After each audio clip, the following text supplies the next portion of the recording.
Hey, good Friday morning to you. John Bergsma here, live from Lakeside Motorsports up here in Mecosta. We'll talk to you a little bit at the end about all the great stuff they've got going on to save you money. But we've got awesome reports coming to you today from bouncing around Michigan's Upper Peninsula. I was personally there this past week, had a great time, caught a bunch of fish. Stay tuned. We've also got an awesome teaser. It's Friday morning, time for Fisherman's Digest.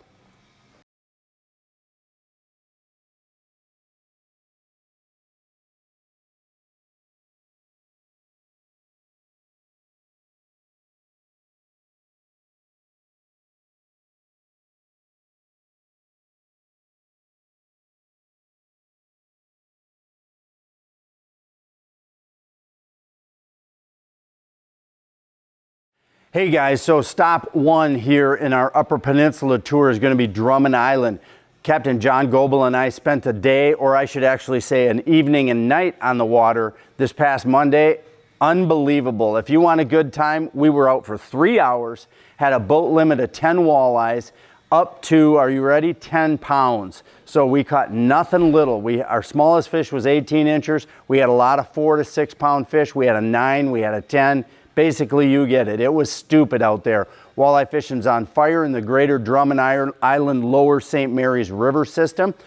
It is a bit of a unique bite. We were fishing the evening past dark. So that's one of the first, just disclaimers. If you go out there and do what we did during daylight hours, past, let's say 9 o'clock to 6 o'clock at night, you probably won't do that well. But if you're willing to break out of bed early and get up at 5 a.m. and get out there on the water and troll gravel shoals with crankbaits or crawler harnesses, you're going to get rewarded with some really nice walleyes. Same thing in the evening. If you can get done with dinner, jump in the boat 7-ish, get out there, get set up on your favorite spots.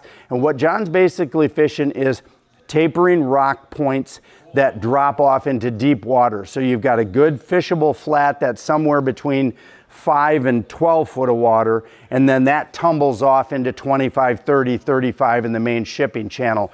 Those types of structures, those shallower parts of the structures, have been drawing fish in like a magnet. Now, we were in the middle of an awesome lake fly hatch. I mean, to tell you, Brett and I were choking. It was not awesome. It was awful, quite frankly. I had to go power wash the inside of my boat the next day because we smashed so much fly guts on the floor. But we also caught a ton of fish. It was a lot of fun. Now, if you're looking for something in the opposite direction, my friend Justin Sofa was over on Lake Gogebic, and this is cool because guys always say to me, I want to go to Lake Gogebic, but I'm not, I'm really not into walleye fishing per se. What else is there? Well, let me tell you, Lake Gogebic has got great weed beds scattered throughout all the shoreline shallow structures of the lake. Those weed beds are filled with awesome bluegills and crappie. You're also going to get a nice mix of large and smallmouth bass there. Justin got into the crappie, and I mean jumbos, 12 to 14 inches, an entire 5-gallon bucket. You'll see the pictures going across the screen. Stupid good fishing. Using your Garmin live scope, your forward-looking live scope, that's super critical when you're fishing that mid-depth of weeds and structure, that 5 to 15 foot of water where most of these panfish are hiding this time of year. You want to get out in front and you want to scan so that you can look at the structure to see if there's fish in it and what depth they're holding in. That's probably the most critical thing. Live scope gives you that ability. So if you're looking for something fun, try Lake Gogebic in the western Upper Peninsula for something other than walleye. Try it for panfish and bass because it's an awesome fishery. Now, if you're looking for something middle of the state, we got 3 options. We got fishing going on right now on Marquette. Shoreline trolling for Lakers is going really, really well out of the port of Marquette, as well as bass fishing in all of the inland lakes in Marquette County and dropping over to Curtis. The Big Manistee and South Manistee lake systems are also kicking out lots of fish.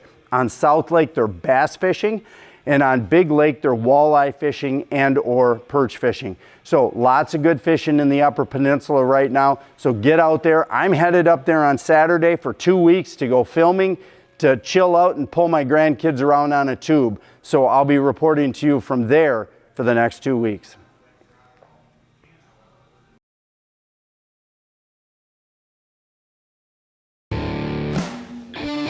Over the last 25 years, offshore tackle has dominated the freshwater trolling industry. For the next 25, we're not about to stop. Precision engineering, American reliability, And filling thousands of live wells, one board pullback at a time. Offshore tackle. the obvious choice, My choice. That's why offshore tackle has outperformed And outsold any other brand in history. offshore tackle is your leader in trolling technology.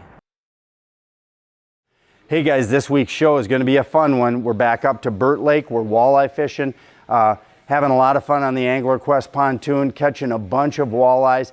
I'm showing this show this year at the time I am because this is exactly when the walleye fishing on Burt starts to get going. I caught these fish, as you'll see, right in the middle of the day. These fish, as the temperatures of the lake warm, these fish become active and like to slide up on the humps outside the radio tower and along shoreline points. If you want to fish them in the evening, of course, it's probably even going to be better fishing, but you can catch this fish during the daytime. So watch the show, enjoy the show. Hopefully you get a few tips to enjoy the Indian River area.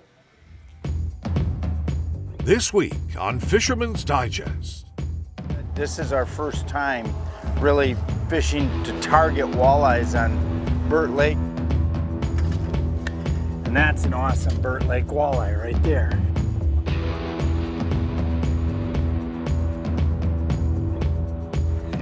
Nice walleye.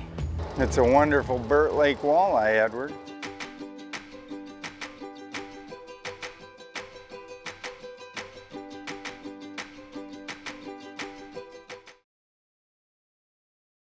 People ask me, hey Steve, why does your sausage, Viennas, and brats taste so great? It's what we don't put in our sausage and Viennas that make it taste so good. No artificial flavorings or fillers in our products. Just the freshest cuts of meats and the finest herbs and spices. Here at the Country Smokehouse, we make over 160 variety of specialty sausage and jerky. Visit the Country Smokehouse and build an unforgettable gift box. And if you're too busy to come into the store, come visit us at countrysmokehouse.com and order your gift box. So hey guys, another quick reminder again, Lakeside Marine and Powersports having a great sale going on, clearance sale prices for a really huge selection of pontoon boats, fishing boats, and wake boats. All of them here and in stock at Lakeside. 2022 model boats, really value price, best pricing of the year by far, and a very good selection. If you're looking for a pontoon boat, I know next year is going to be a pain with 2023 supply chain crunches again. So get in here, get your best deal made. They are in the mood to deal to get rid of these boats so that they can make room for the 2023s. So come on up to Mecosta, Lakeside Marine and Powersports, right up here. Jump in, chat with a salesman, look around the lot. They've got lots of stuff to choose from. Make your best choice. Be on the water this year and solve that problem for 2023. And what do you do for 2023? I'll tell you what you do. You come right now in the middle of the summer in 2022 and get that boat bought. Hey, thanks for joining us this week. Like I say, a little bit of an abbreviated video reports this week because I'm in Orlando, Florida as you're watching this. I'm down at ICAST doing what I got to do, hang out with sponsors of the show. You know how that goes. I'm not a big brown noser, but I do have to go there and I do have to mill around the crowd and make sure that I shake a few hands. So I'll be back here in Michigan on Friday, packing up my truck and headed to the Upper Peninsula on Saturday for my annual 2-week vacation to the Central UP. We'll use it as a home base to do a bunch of filming and also just haul the grandkids around behind the pontoon boat. We'll see you next week, Tuesday, here on Fisherman's Digest.